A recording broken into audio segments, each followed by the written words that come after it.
Why war?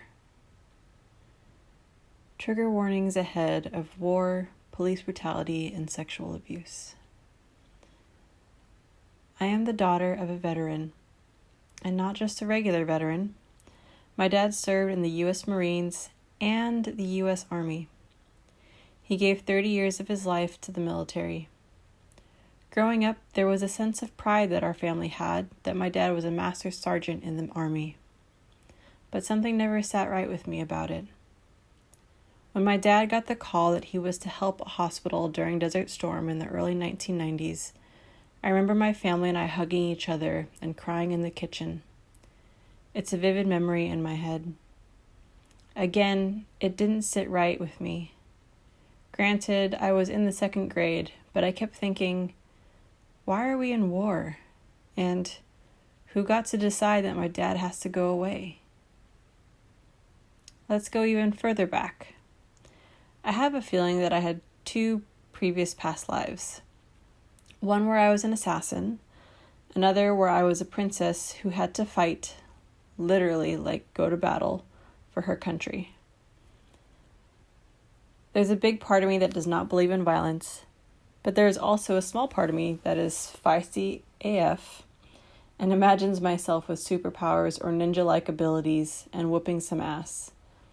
But that's my trauma, and I'm healing that in this lifetime. Okay, that all being said, I don't agree with violence. I don't agree that certain people get to dictate when it's okay to kill and when it's not. I don't think that humans should dictate death. I don't understand how war is legal, that military members are asked to kill people who are also asked to kill them. I don't understand that a cop can shoot and kill someone and still have a job and not be charged with some degree of murder. How are there certain people who decide who gets to kill and who doesn't? Why do we give that power to a human or humans? To anyone? But in everyday life, an average person cannot kill someone without consequence. In everyday life, one cannot hit someone without consequence. It baffles me that as societies, we just accept these things. Quote, yeah, we can kill in war, but no, you can't kill someone who rapes you, end quote. Or, quote, yeah, this person was working and accidentally killed someone on duty, but you can't beat up or kill the person who called you racist names, end quote. I'm not saying either are right or wrong, but trying to show the comparison.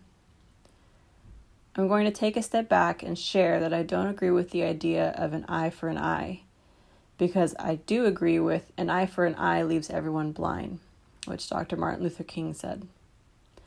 A kill for a kill doesn't allow for growth, evolution, forgiveness, reasons I feel like we're meant to be on this planet. It's interesting that with kids, we teach them to use their words to resolve a conflict. In the workplace, if there's a conflict, again, you're encouraged to speak up and peacefully come to a resolution. But war, why?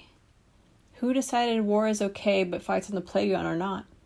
That it's okay to kill if you have a uniform and basic training, but not if someone is attacking you. But there are always civilians who also die in warfare. Why? Why do people have to die because people in government positions don't agree? Whatever the disagreement is, can't we place a vote? From a spiritual perspective, does God, universe, source, nature have war take place to reduce numbers of humans? Is it part of the human experience that will have its karma? Maybe those who initiate it come back in another life as a fly who eats shit. Oh, the possibilities. In trying to research the spiritual meaning behind war, there is a lot of people who quote the Bible or come from a Christian perspective, but I couldn't get past the quote sin, end quote, or quote Satan, end quote references. Sin, I guess you could correlate to karma. Satan is the evil within us, or rather the trauma and pain we don't want to face to heal, manifesting into hate. Or maybe it's the inner war we have in living a life we're told to live or supposed to live versus living a life we actually want to live or being who we want to be. So war is a projection of a majority feeling pain and not working through it. The inner war of many reflecting externally as an outward war. Maybe? If we focus on the vibration of love and healing in ourselves, will that keep war from happening? We can't force those that aren't ready to heal, but we can heal ourselves and let that energy permeate out. This piece turned into a lot more questions and musings, more than it was anything solid. But that's life, right? What is actually solid? Maybe it gets you thinking about these subjects and you have something that comes to light that you can share. Please do share your thoughts and feelings in the comments below. If you have more historical or concrete information rather than musings, please share that too. If you've read other pieces I've written, you know that I love the marriage between science and mysticism. Peace and love.